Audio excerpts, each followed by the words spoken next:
வாழ்க வளமுடன். ஹாய் சகோஸ். இதயம் மீட்டும் மெல்லிசை போல உங்கள் மனதை மயக்கப் போகும் எழுத்தாளர் தீபா பாபு அவர்களின் கற்பனை சிதறல்களுக்குள் நம் பயணத்தை தொடங்கலாமா? அத்தியாயம் 13.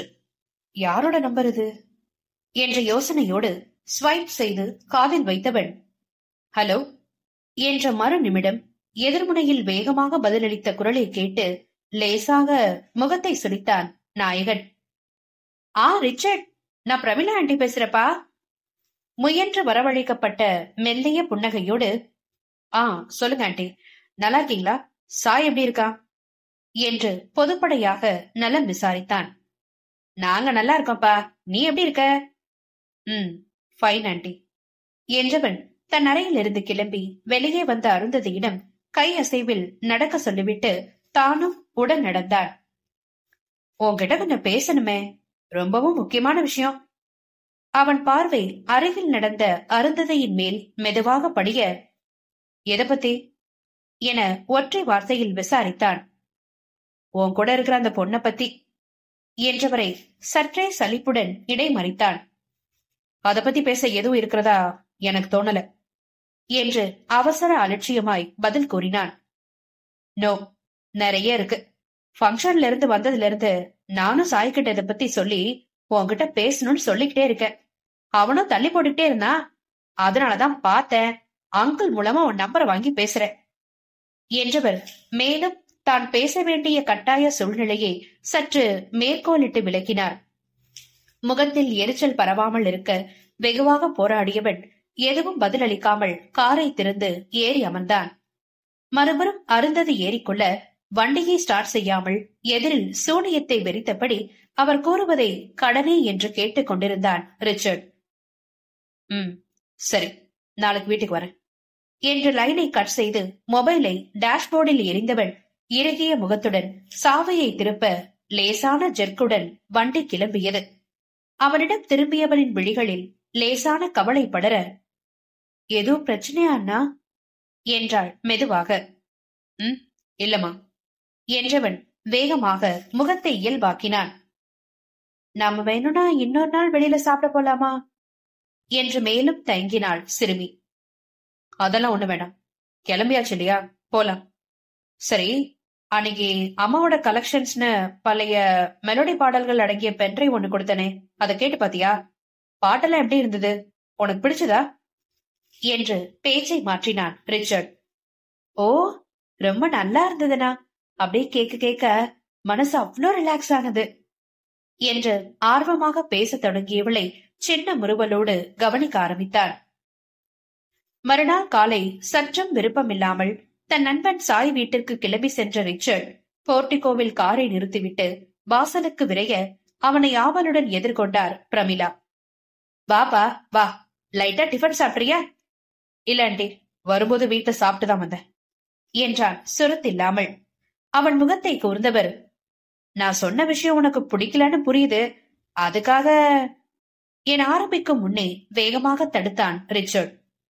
ஆமா ஆண்டி, நீங்க சொல்றதுல எனக்கு கொஞ்சம் கூட விருப்பம் இல்ல, வேறு வழி இல்லாம மரியாதை நிமித்தமாதான் நான் வந்தேன் என்றான் அப்பட்டமாய் எரிச்சலை முகத்தில் காட்டி. பயங்கர சூடாதான் வந்திருக்க போல இருக்கு. சரி, முதல்ல கூலா எதையாவது குடி, கொஞ்சம் டென்ஷன் குறையும். ஸ்டீஃபன், 2 லெமன் ஜூஸ் என்று சமையலரை நோக்கி குரல் கொடுத்தார். அதெல்லாம் எதுவும் வேண்டாம் என வீம்பாக மருத்துவனை அதட்டினார் பிரமிளா. என்னடா ரொம்பதான் அலட்டுற, வீட்டுக்கு வந்த பையனுக்கு ஒண்ணு தராம விட முடியுமா? சரி, அப்புறம் நீங்க சொன்னது போலலாம் அவளை என்னால ஹாஸ்டலுக்கு தனியா அனுப்பி படிக்க வைக்க முடியாது என்றான் கராராக. உன்கிட்டதான் நான் போன்லயே விவரம் சொன்னனே, அப்புறம் ஏன் இப்படி வீம்பு பிடிக்கிற? என்ன சொன்னீங்க? என்னால சட்டப்படி அவளை என் தங்கச்சியா ஏத்துக்கிட்டு என்னுடைய வீட்டுல வச்சுக்க முடியாதுன்னு சொன்னீங்க. பரவாயில்ல, எனக்கு எந்த சட்ட அனுமதியும் தேவையில்ல, அவளை நானே பாத்துக்குவேன். அருந்ததியை தேடியோ இல்ல அவளை தங்களோட பொறுப்புல ஏத்துக்கிறதுக்கு யாரும் முன் வந்து என் மேல கேஸ் போட மாட்டாங்க. அப்புறம் என்ன பிரச்சனை என்று அலட்சியமாக வினவினான். பிரச்சனை அது மட்டும் இல்லப்பா மேடம் என்று தன் முன்னே நீண்ட ட்ரேயை வாங்கியவர் வேலையாளை தலையசைத்து அனுப்பிய பின்னே ரிச்சர்டிடம் ஒரு டம்ளரை கொடுத்துவிட்டு தானும் ஒன்றை எடுத்துக்கொண்டார். எதிரில் இருப்பவனிடம் பிரச்சனையை எப்படி சொல்லி புரிய வைப்பது என தனக்குள் ஒருமுறை ஆலோசித்தபடி ஜூஸை குடிக்க ஆரம்பித்தார் பிரமிளா. எப்பொழுதடா இவருடைய பிடுங்களில் இருந்து கிளம்புவோம் என்று எண்ணியவன் போல ஒரே மூச்சில் டம்ளரை காலி செய்தான் அவன். அதை கண்டு பரிகாசமாக நகைத்தவர், பெரியவங்க சொல்றத கேட்கணும்னா அவ்வளோ சலிப்பா இருக்கு இந்த காலத்து பசங்களுக்கு என்று அவனிடம் புருவம் உயர்த்தினார். லேசாக அசடு வழிந்தவன் சின்ன புன்னகையின் பின் அதை சமாளித்து, நான் சொல்றேன் ஆண்டி, இத்தனை வருஷமாதான் நானும் சரி அவளும் சரி யாருமே இல்லாத அனாதைகளாதான் வீட்லயும் அவ ஹாஸ்டல்லையும்னு தனித்தனியா நாட்களை கடத்தணும். இதுக்கு மேலேயாவது ஒருத்தருக்கு ஒருத்தர் ஆறுதலா தனிமை துயர விரட்டி மகிழ்ச்சியோட ஒரே வீட்டுல வசிக்கலான்னு பார்த்தா நீங்க இப்படி தடை சொல்றீங்களே என அவரை குற்றம் சாட்டினான். அது அப்படி இல்லம்மா, சின்ன சிறு குழந்தை, அது ஆணோ பெண்ணோ எந்த குழந்தையா இருந்தாலும் பெண்ணோட துணை இல்லாம தனி மனுஷனா வாழ்ற எந்த ஒரு ஆணுக்கும் சட்டப்படி தத்து கொடுக்க மாட்டாங்க.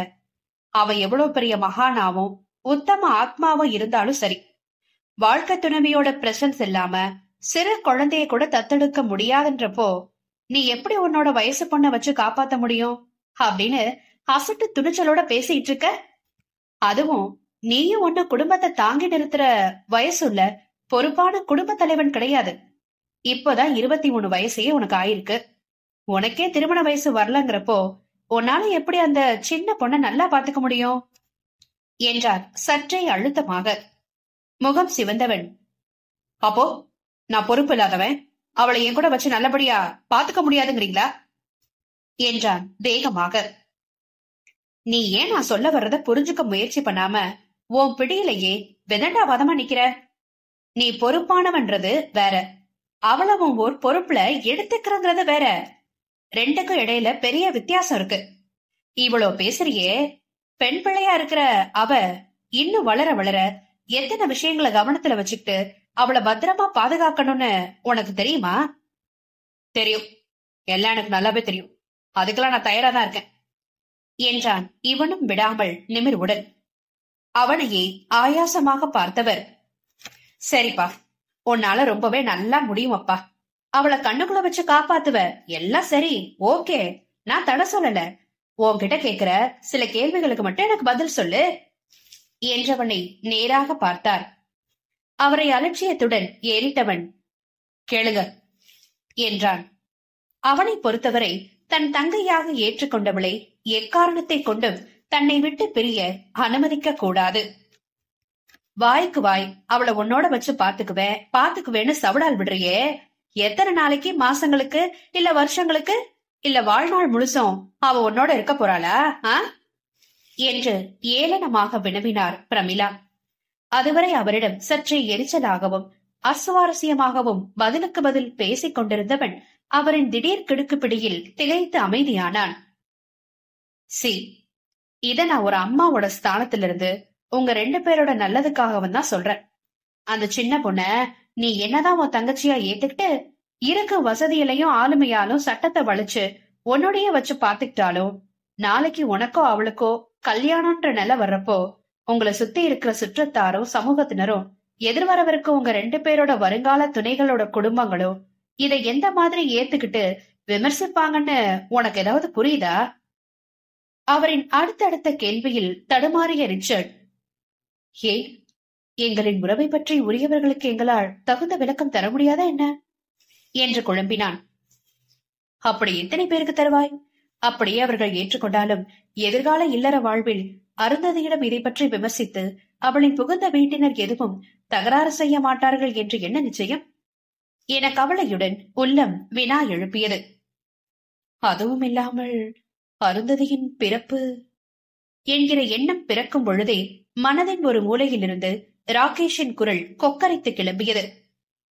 உன்னால அவளுக்கு ஆரோக்கியமான வாழ்க்கையை தான் கொடுக்க முடியுமே தவிர கல்யாண வாழ்க்கைன்றதெல்லாம் கனவுலே நடக்காது.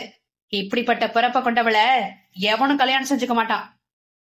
இதயத்தில் இருந்து கிளம்பிய மெல்லிய பதற்றம் உடல் முழுவதும் வெம்மையை பரப்பி கை கால்களை சில்லிட வைத்து அவன் மேனியில் வியர்வையை அரும்பு செய்தது. இவர்கள் சொல்வது ஒரு வகையில் சரிதானே. சாதாரண பெண்களுக்கே இது போன்றெல்லாம் சங்கடங்கள் வரும் என்றால் அருந்ததிக்கு அவ்வளவு நேரமாக இருந்த துடிப்பு மறைந்து தன்னிடம் எதிர்வாதம் செய்யாமல் அமைதியாக இருந்தவனை யோசனையோடு ஏறிட்டவர் ரிச்சர்ட் என்று அழைத்தார். என நிமிர்ந்தவனிடம், இப்பவாவது நீயும் அந்த பொண்ணு எந்த மாதிரி சூழ்நிலையில இருக்கிறீங்க, நான் ஏன் உன்கிட்ட இத்தனை தூரம் விவாதிக்கிறேன்னு புரியுதா உனக்கு என அவனை நிதானமாக வினவினார். பதிலின்றி தரையை வைத்தவனின் மனதில் பெரும் விரக்தி தோன்றிற்று. இப்பொழுது கூட இவரிடம் மேலும் விவாதித்து அவளை என்னோடு காலம் முழுக்க வீட்டில் வைத்துக் கொள்ள முடியும்.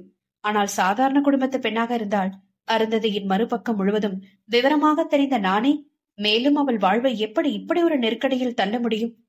அண்ணன் தங்கை என நாங்கள் இருவர் மட்டும் ஆசையாகவும் பாசமாகவும் பறைசாற்றிக் கொண்டால் போதுமா? அந்த தெருப்பொறுக்கி நாய் போன்றே வீணான பழி சுமற்றி எங்கள் உறவை கொச்சைப்படுத்தி பேசவென்றே எத்தனை ஈன பிறவிகள் இந்த பாழாய் போன ஊர் உலகத்தில் காத்து கிடக்கிறதோ என வேதனை கொண்டான். ஹே, இதுக்கே நீ இவ்வளவு அப்செட் ஆவறியே? இப்ப என்ன, நீ ஏன் அவளுக்கு கார்டியனா இருந்து அவளை நல்ல போர்டிங் ஸ்கூல்ல சேர்த்து நல்லா படிக்க வையே. உன் வீட்டை கூட்டிட்டு வந்து தங்க வைக்க முடியாட்டாலும் நீ அப்பப்ப நேர்ல போய் அவளை பாத்துட்டு வா.